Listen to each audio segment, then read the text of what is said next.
Hello everyone! Today we're gonna talk about Irish culture. I've got here Killian. Hi. Killian, thank you very much for coming over. Thanks for inviting me. It's very nice to have you here. Yeah. Today we are friends for maybe 6 months, but we didn't have time to see each other. You're always working. Always working, busy. Yeah. Australian life. It's expensive here. You have to work. It's too expensive to not work. Yeah, that's true. Killian, I've heard a lot about Ireland. Okay, all good things. I think it's always good thing. Yeah, I think it's difficult to talk about Ireland because I've done some research and then I could see Ireland has about 10,000 of years. That's too much. History. Too many years. Yeah, well, it has a lot of history. Yeah, because it's. I think it's difficult to pick up. Yeah, it depends what you're looking at. Like it's one of those countries that was always invaded by somebody, Vikings, Normans, English. So it has a rich culture, rich history. Yes. First of all, I'd like to know, why did you choose Australia?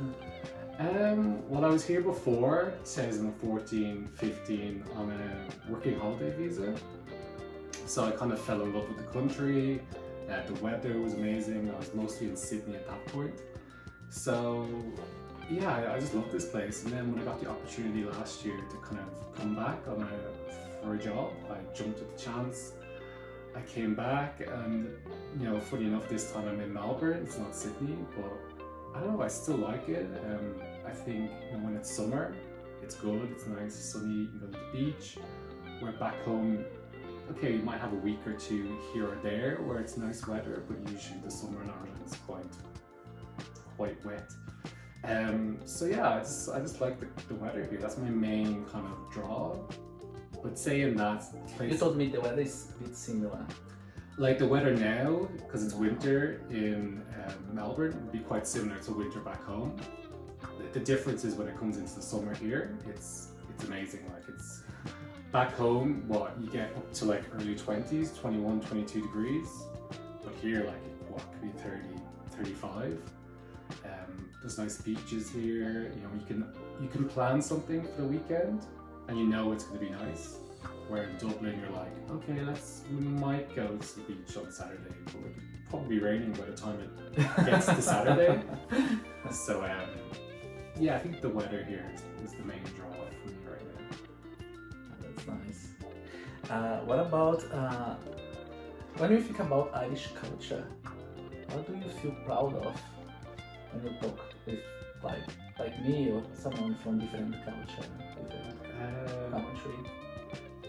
I guess it's the people. Like we're very friendly people. That's the main thing I'd probably be proud of. Like I've traveled a good bit, around Europe, around America, been to Brazil as well, and everyone seems to have a good reputation. No one's had a bad experience with Irish people. It's always been a good experience, and I think that kind of comes from a good sense of humor. Like culture-wise, I'm proud of the Irish language. I don't personally speak it myself, and it's the biggest regret I think I have as an Irish person is not speaking the language. But that goes into a whole different conversation of, it's not taught well in schools. Like I've learned it since I was maybe 6 years old, 4 or 6, and it's just I don't remember really anything because it's just not really taught properly in schools. And so the language is Gaelic? It's Gaelic, yeah. Irish. So where I'm from, Dublin, the capital, it's kind of close to the UK. So people mostly speak Gaelic on the west coast, where they have kind of Gael-talk areas where you can go to learn Irish. And a lot of people when they're in school go there to learn Irish. But I had no interest when I was younger, and you kind of don't think about those things when you're younger, because you're like, I'm not going to use this language outside of Ireland.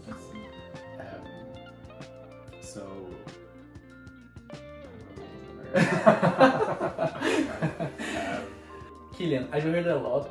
When we think about Ireland, I've watched actually many movies about Vikings.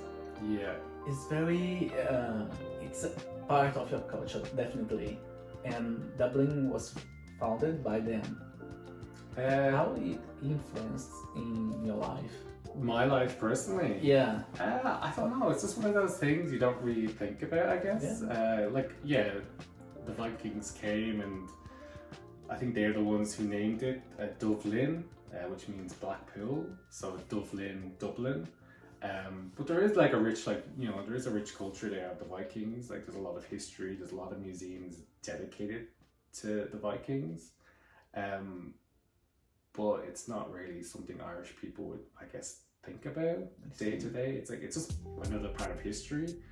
I think the Celtic element would probably be more what people think about of culture. Like, there's all those legends, all the stories, the myths that kind of comes from the Celtic side, which is kind of similar to Scotland as well. Scotland and Ireland kind of have a similar kind of culture, I guess.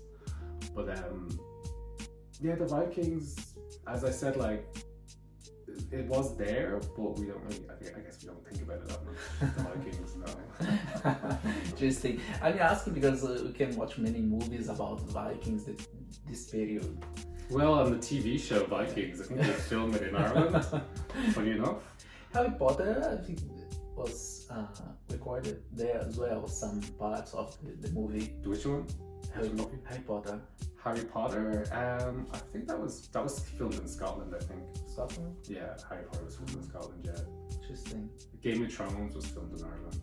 Some bits of it, yeah. Up the north, probably more so. What about the main business? Because I know Ireland is famous for the tourism. Yeah. Go there to visit. There are many beautiful places, castles. Yeah. So tourism in Ireland, it's all about kind of going over, seeing all the beautiful kind of old castles, old ruins. Over the west side of the country, we have a lot of like nice landscapes. The Burren is really famous. It's like all limestone with like, these kind of local plants growing, and then you have the cliffs of Motor. So yeah, it's kind of, the tourism is kind of, I guess, usually aimed at the Americans, because the Americans all have this kind of Irish family tree. So I think that's the main focus when they're like advertising Ireland to the outer world. It's always kind of aimed at like, oh, come back and find your roots. But I guess now with all the Brazilians like living in Ireland, they're going to have to change it a bit. Because I do know now there's a lot of Brazilians in Ireland, and all their families now are coming over.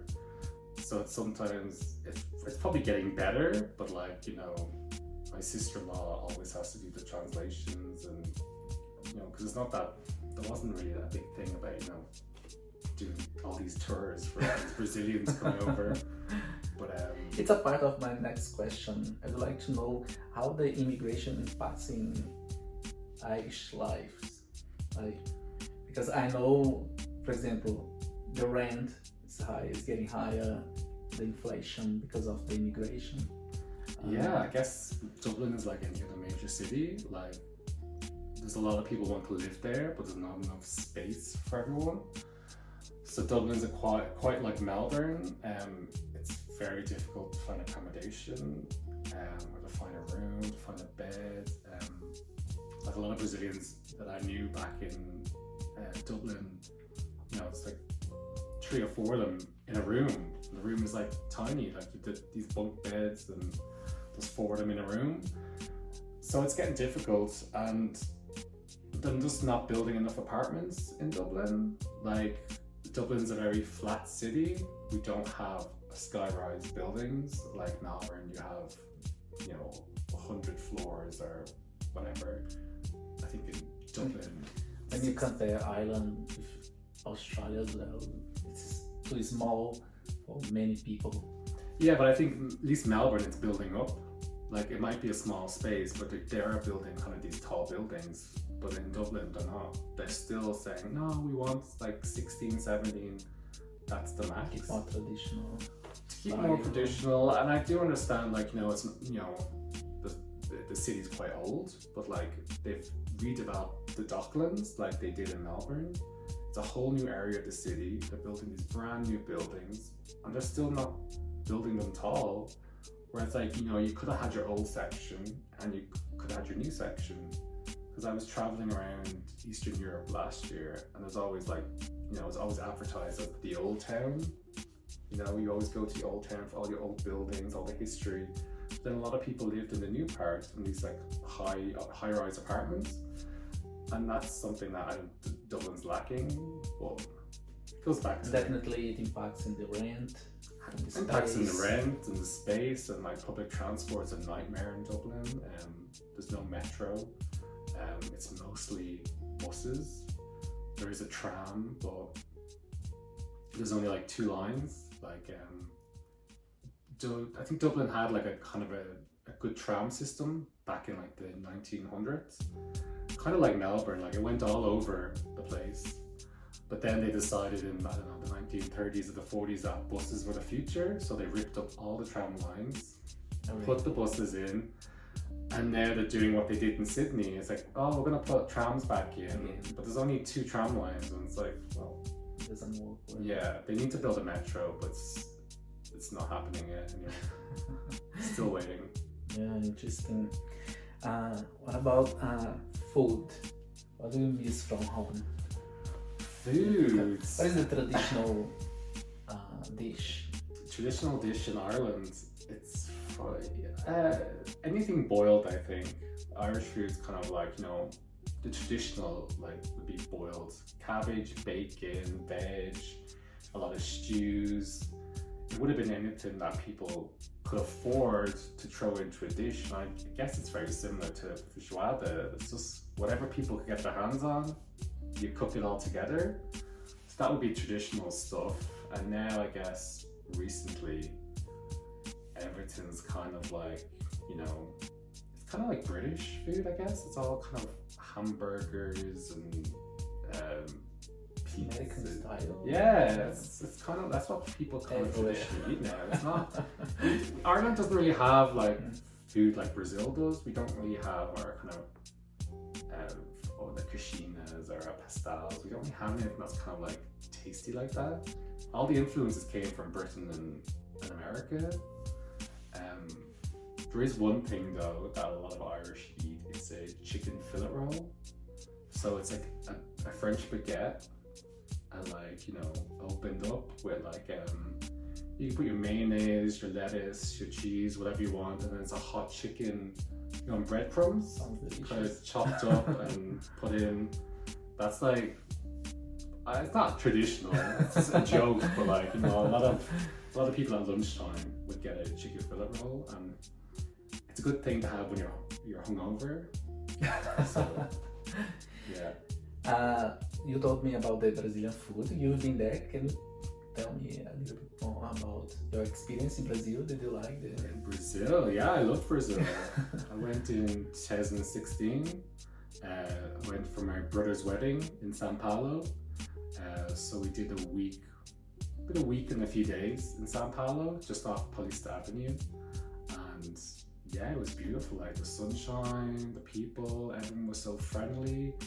I don't think they get a lot of English-speaking tourists in São Paulo, because it's not really a tourist destination in a way. Yeah. Everyone would go to Rio and stuff, so we had a lot of conversations with people in broken kind of English.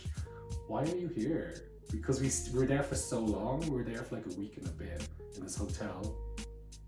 So obviously we were going to all these cafes and bars a lot, and the waiters were like, why are you here so long?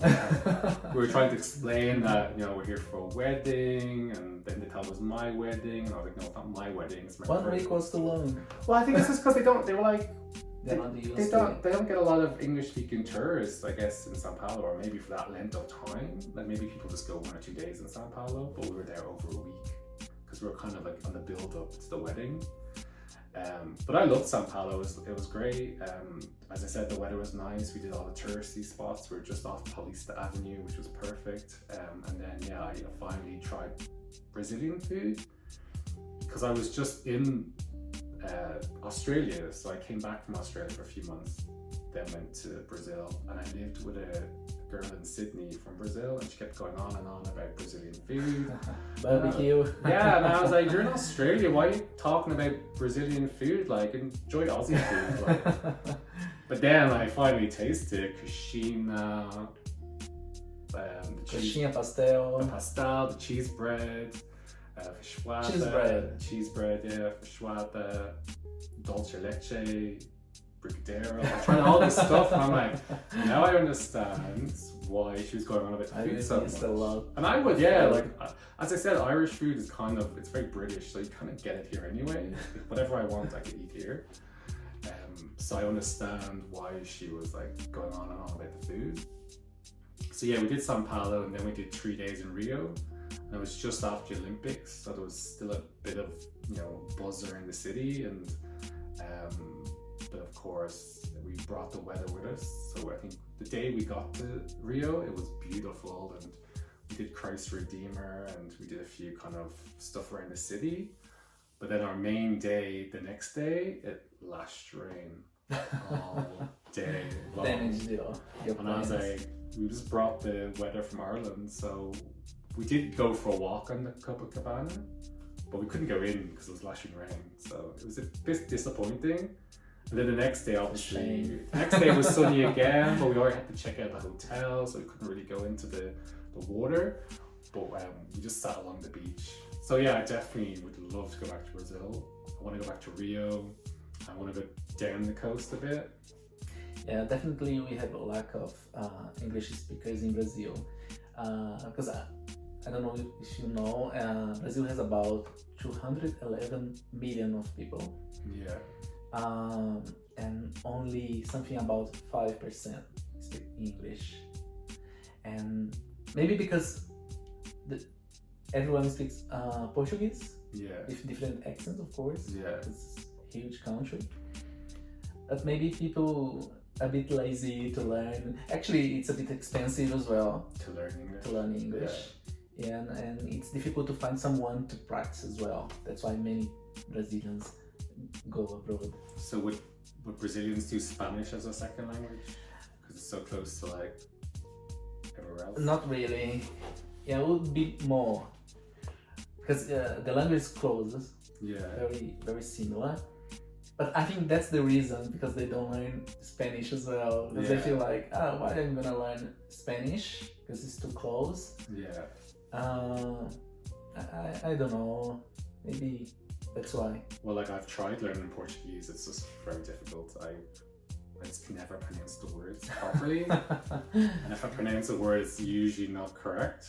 And I find Spanish a bit easier to learn. I feel it's easier to see a Spanish word and kind of pronounce it properly, where if it's Portuguese, it's more like Change the intonation. change a whole mountain face, and I find it very difficult. Yeah, that's why I'm doing these interviews as well. Yeah. It's a way to show people how important it is to learn English, how you can connect with people. Because maybe like me, people find English as a difficult language. It's difficult to learn English, and they keep away.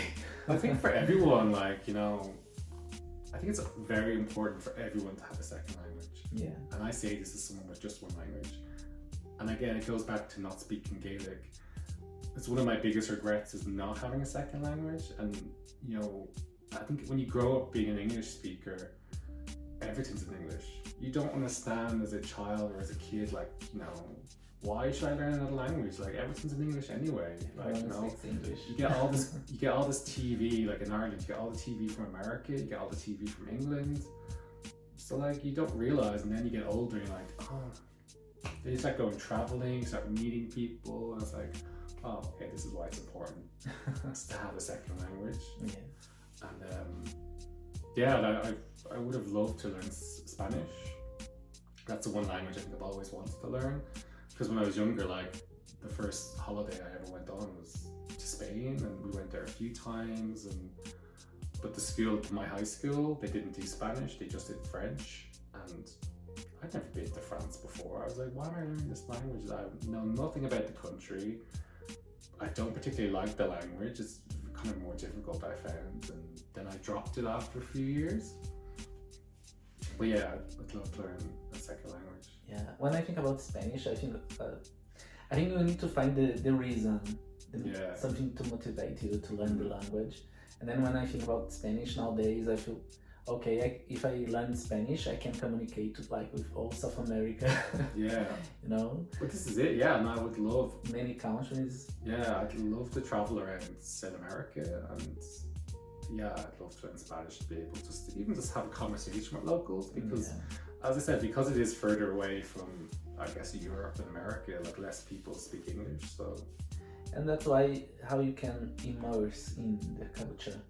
Like, with English I can understand better how a native speaker, like you... But I guess people will respect you more if you at least try to speak their language.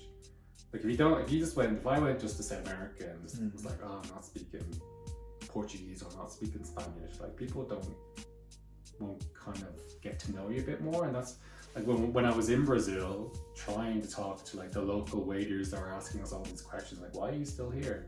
Like we were trying to speak Portuguese to them, and I think they respected the fact that at least we were trying, because my mom was doing a bit of Portuguese, I did a bit of Portuguese before I went, just to make an effort. But it's completely, you probably know this, it's different when you study in your room and then you actually go and talk to someone. Absolutely. It's like, yeah. Do you have any plans to stay in Australia? Yeah, so this time I came on a work visa and was here for 7 months, but the contract ended and I'm struggling to find a job in my industry, like animation production. So I'm gonna go on a student visa for at least a year. I feel like I'm not ready to go yet. Like I do like it here, but you know, I am getting older, and you know, the cost of living is going up and all those kind of things are in the back of my head. So I just said I'll give it a year and I'll see like in a year if I still like it or not.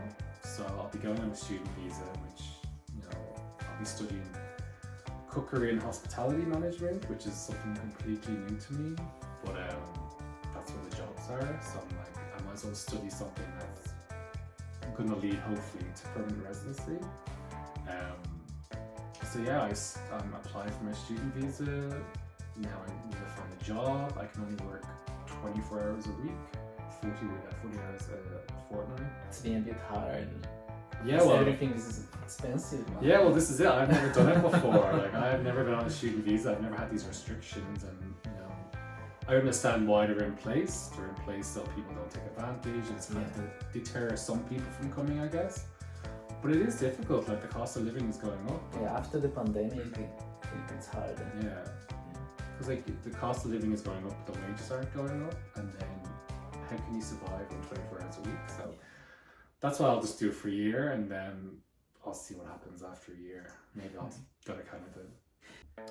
Olá pessoal, espero que vocês tenham gostado da entrevista. Infelizmente no final houve uma falha técnica, então nós perdemos bem o finalzinho, mas nós conseguimos aí aproveitar toda a entrevista. Eu só desejei ao Killian sucesso na experiência dele aqui na Austrália e agradeci a ele por ter participado da nossa entrevista e ter trago, de certa forma, um pouco mais de conhecimento sobre a cultura irlandesa e dividir com vocês, claro. Muito obrigado e até a próxima. Bye bye.